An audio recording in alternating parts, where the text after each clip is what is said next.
Hi hello నమస్తే, welcome back Purni YouTube express. ఈరోజు మన స్పెషల్ రెసిపీ పుదీనా టమాటో చట్నీని సింపుల్గా టేస్టీగా ఏ విధంగా చేసుకోవాలో చూపించబోతున్నాను. అన్నంలో కానీ చపాతీలో కానీ చాలా టేస్టీగా ఉంటుందండి. పచ్చళ్ళు అంటే ఇష్టపడే వాళ్ళకి బాగా నచ్చుతుంది. పచ్చళ్ళు అంటే ఎంతమందికి ఇష్టమో కామెంట్ చేయండి. నాకు చాలా చాలా ఇష్టం. మరి లేట్ చేయకుండా ఈ పుదీనా టమాటో చట్నీని ఏ విధంగా చేసుకోవాలో చూసేద్దాం. స్టవ్ వెలిగించుకొని ఒక ప్యాన్ పెట్టుకొని 3 టేబుల్ స్పూన్ల నువ్వులు కానీ పల్లీలు కానీ వేసుకోండి. ఇక్కడ నేను నువ్వులు తీసుకుంటున్నానండి. మీ దగ్గర ఏది అవైలబుల్గా ఉంటే అది. స్టవ్ని లో ఫ్లేమ్లో పెట్టుకొని 2 నిమిషాల పాటు వీటిని ఫ్రై చేసుకొని ఒక ప్లేట్లోకి తీసుకోండి. ఇప్పుడు ఒక కడాయి పెట్టుకొని 1 టేబుల్ స్పూన్ ఆయిల్ని వేసుకోండి. ఆయిల్ వేడైన తర్వాత ఇందులోకి కారం తగినట్టుగా పచ్చిమిర్చిని వేసుకోండి. ఇక్కడ నేను 10-12 దాకా పచ్చిమిర్చిని వేసుకుంటున్నానండి. నేను తీసుకునే పచ్చిమిర్చి ఇక్కడ కొద్దిగా చప్పగా ఉన్నాయి కాబట్టి కొద్దిగా ఎక్కువగా తీసుకున్నాను. మీ కారం తగినట్టుగా తీసుకొని వీటిని ఫ్రై చేసుకోండి. పచ్చిమిర్చి ఇలా ఫ్రై అయిపోయిన తర్వాత వీటిని ఒక ప్లేట్లోకి తీసుకోండి. ఇప్పుడు అదే కడాయిలోకి మరో టేబుల్ స్పూన్ ఆయిల్ని వేసుకోండి. వేసుకొని నేను ఇక్కడ 2 కట్టల పుదీనాని ఒలుచుకొని పెట్టుకున్నానండి. ఆ పుదీనా ఆకులను శుభ్రంగా క్లీన్ చేసుకొని ఈ ఆయిల్లోకి వేసుకోండి. వేసుకొని స్టవ్ని లో టు మీడియం ఫ్లేమ్లో పెట్టుకొని 2 నిమిషాల పాటు ఫ్రై చేసుకోండి. తొందరగానే ఫ్రై అయిపోతుందండి, మనకి ఎక్కువ టైం ఏమీ పట్టదు. మూత పెట్టుకొని మధ్య మధ్యలో కలుపుకుంటూ 2 నిమిషాల పాటు ఫ్రై చేసుకోండి. చూడండి, 2 నిమిషాల తర్వాత చూడండి మనకి పుదీనా మంచిగా ఫ్రై అయిపోయింది కదా. ఇలా ఫ్రై అయిపోతే సరిపోతుంది. ఇప్పుడు ఇందులోకి 2 మీడియం సైజు టమాటోలని కట్ చేసుకొని ఇందులోకి వేసుకోండి. అలాగే చిన్న నిమ్మకాయ సైజు కంటే తక్కువగా చింతపండుని కడిగి ఇందులోకి వేసుకోండి. చింతపండు మరీ ఎక్కువగా వేయద్దండి, చట్నీ పుల్లగా అయిపోతుంది కాబట్టి చూసి వేసుకోండి.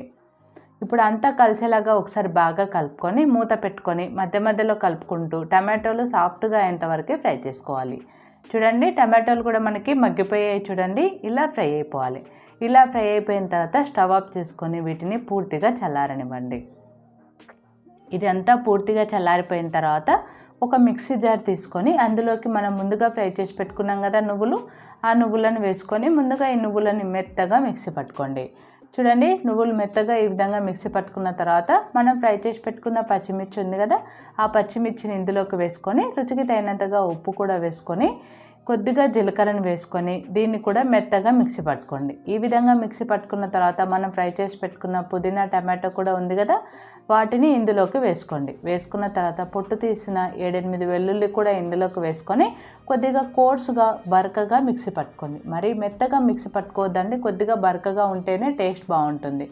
మీ దగ్గర రోల్ అవైలబుల్గా ఉంటే రోట్లో దంచుకుంటే ఇంకా బాగుంటుందండి. ఇక్కడ నేను మిక్సీలో పట్టి చూపిస్తున్నాను.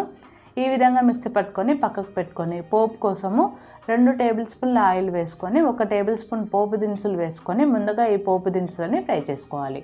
ఇవి ఇలా ఫ్రై అయిపోయిన తర్వాత ఇందులోకి 3-4 ఎండుమిర్చిని కట్ చేసుకొని వేసుకొని ఒక 5-6 వెల్లుల్లిని కొద్దిగా దంచి వేసుకోండి, బాగుంటుంది.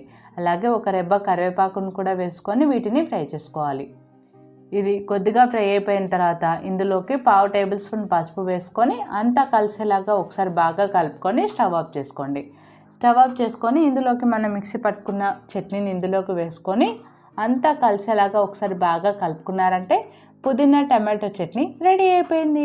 చూసారు కదా ఎంత సింపుల్గా ఉందో. టేస్ట్ చాలా చాలా బాగుంటుంది. చాలా ఈజీ ప్రాసెస్ ఇది, ఎవరైనా ఈజీగా చేసేసుకోవచ్చు. వేడి వేడి అన్నంలో తింటే చాలా టేస్టీగా ఉంటుందండి. ఒకసారి ఇలా ట్రై చేసి ఎలా వచ్చిందో నాకు కామెంట్ చేయండి. మరి ఈ వీడియో మీకు నచ్చితే లైక్ చేయండి, షేర్ చేయండి. మరిన్ని మోర్ ఇంట్రెస్టింగ్ క్విక్ రెసిపీస్ కోసం పూర్ణి యూట్యూబ్ ఎక్స్ప్రెస్ ఛానల్ని సబ్స్క్రైబ్ చేయడం మర్చిపోకండి. Thanks for watching. Bye bye.